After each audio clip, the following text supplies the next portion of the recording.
Hey everybody, so I'm trying out this pattern for my friend's bridal shower. It was a high tea party and this pattern just fit in perfectly for that.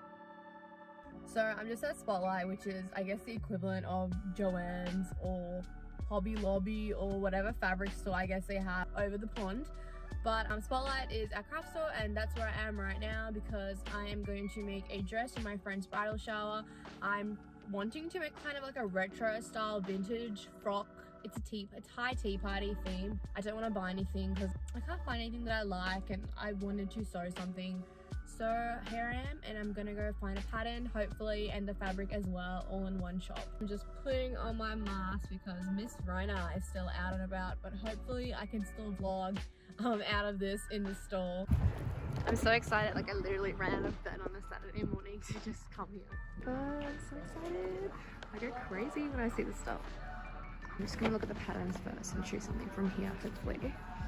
There's actually like a whole part just vintage Vogue and it's exactly what I need for this tea party. So I've had a good time with Vogue patterns before, so I'll definitely probably not even bother looking at the other patterns. Like, I just love it so much. Actually, I'm having trouble deciding between this one and I don't know, all of them.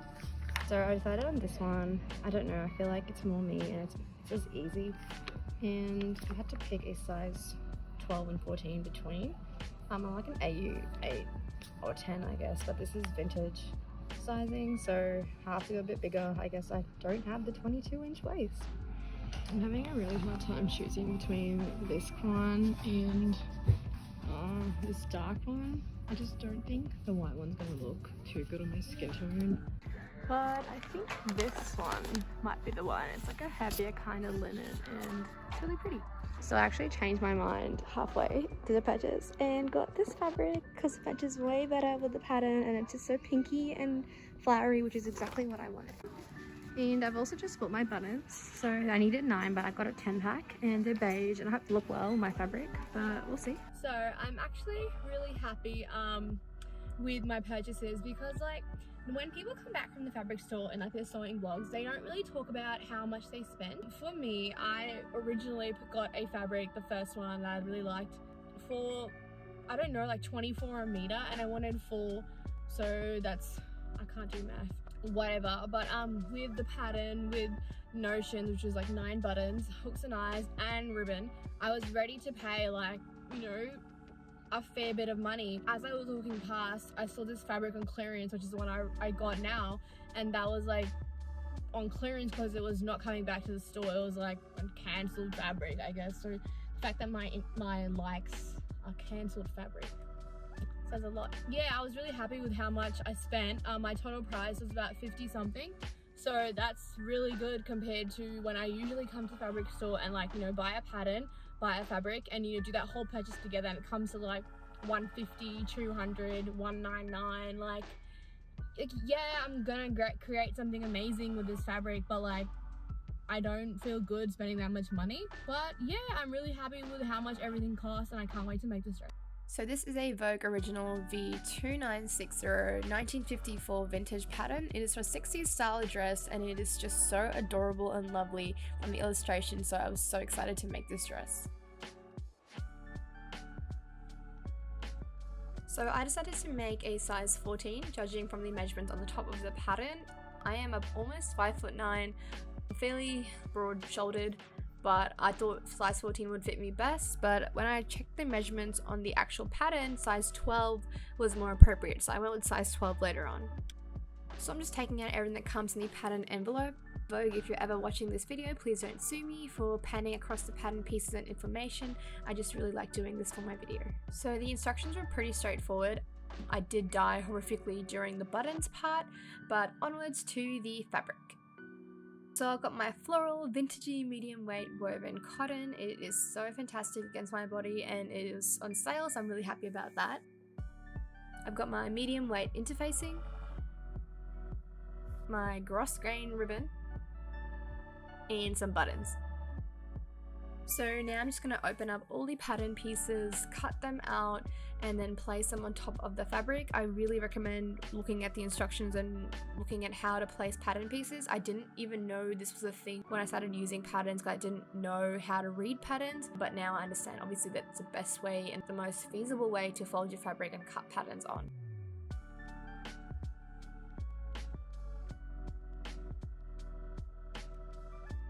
I just love throwing these pattern pieces around. They just float down and it just looks adorable. So I've got all my pattern pieces set out and ready to go.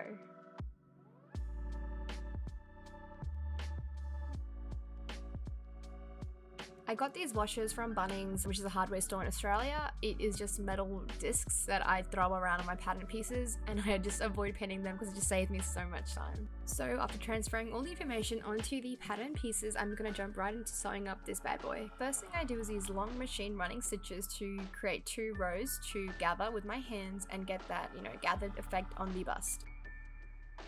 You really want to be careful where you gather them, put them in the right places, where, the highest point of the breast is, all that kind of stuff, and then just double check you're not breaking the strings while you're pulling them. It's really easy to do that. I'm also going to stitch the dart in the bodice front and then tie that off with my hand, which is the correct way to finish a dart. Then I'm going to pin the bodice front to the gathered bodice piece and then just sew those pieces together so you get that gathered finish on the top part and the straight non-gathered part joined together. So the buttons are a main and highly visually frontal part of this dress, which I forgot while I was transferring the information from the pattern pieces and eventually sewing the buttons on. I royally messed it up so bad that I was literally embarrassed to even post this video because they look that bad. Anyway, what you do is you cut each rectangle bit around the corners, and that is what essentially creates the button hole, because you cut a line through the middle and then pull it out like this, and it finishes the front of the buttonhole and leaves this kind of excess fabric which will not be seen on the back. Look at them, they are disgusting, oh my god. So the shoulders and neckline of this bodice is finished by a smaller version of it, which is its facing, and it acts like a lining, which is kind of like sewn on top and then flipped over and faces the body.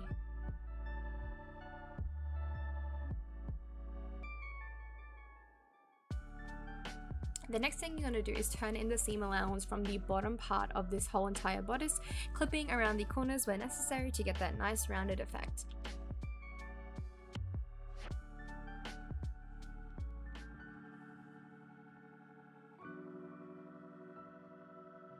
Then you want to stitch close to this pressed edge to keep it all in place.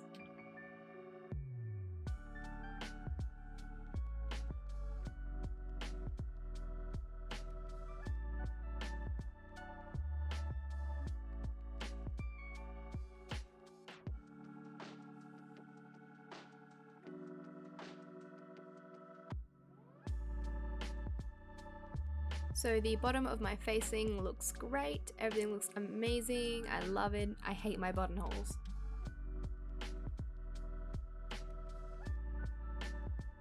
So I'm just finishing up the rest of the bodice, just attaching the rest of the pieces that were not sewn to it previously, and then I'm going to flip the facing inside out and then do top stitching all around.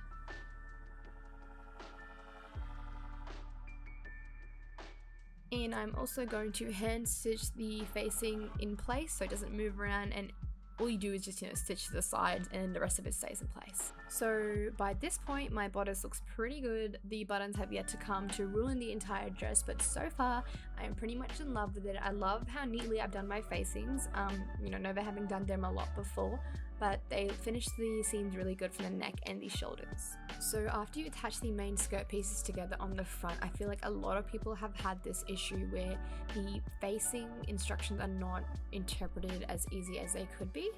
So what a lot of people do is they finish the seam as the instructions say, but when they fold it over it obviously looks wrong, and you don't want to cut it through because if you mess it up there's obviously no going back. But the right way to do this obviously is to stitch it where it says to stitch it, then cut this little square exactly as you see here, and then fold it over, it folds over perfectly.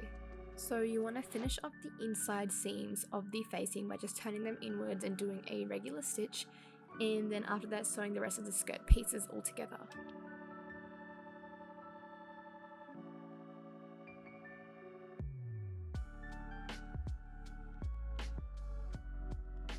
So after these skirt pieces are stitched together, it's pretty much done except for the pleats and the button. So the instructions tell you to fold from the small circle to the large circle. On my pattern pieces, I put little extras there just to let me know where to fold to where, and then I put some pins down and did this all around. So I'd really recommend taking your time with doing this pleats, because the slower you go, the neater they look, and at the end of the day they will look so amazing when you twirl around your pleats.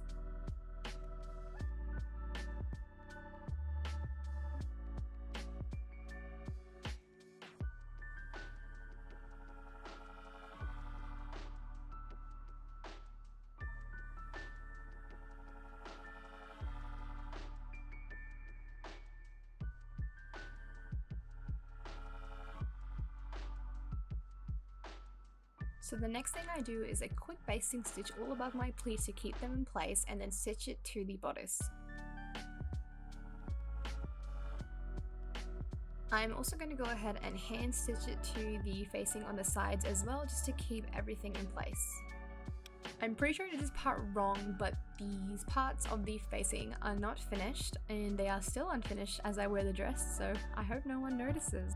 So the buttonhole cutting was really just done on the facing part. You just cut a line literally, but being careful not to cut the piece behind it.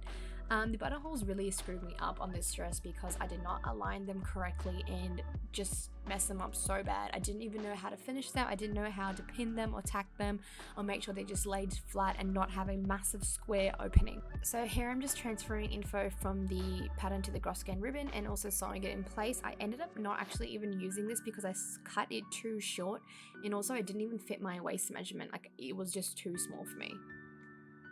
Then I just hem the bottom of the dress. They don't really tell you what to do, you kind of just gotta figure it out on your own, so just hem it the best way I guess you think possible. So after I finished everything for the dress, I realized my buttons are not even aligned and the buttonholes are gaping, like they are massive, like the button is literally falling out of. I genuinely hate how I finished this dress. I hate the front, I hate everything about it, but when I wear it, it's not that noticeable, so it looks pretty good. Again, I do not attempt this as a beginner if you have never done this kind of thing before. I had no idea why I did this. I don't know how I even got away with it. So I made this for a friend's cocktail bridal shower and it actually looked pretty good in the photo, so I can't really tell what I did wrong, but thank you so much for watching.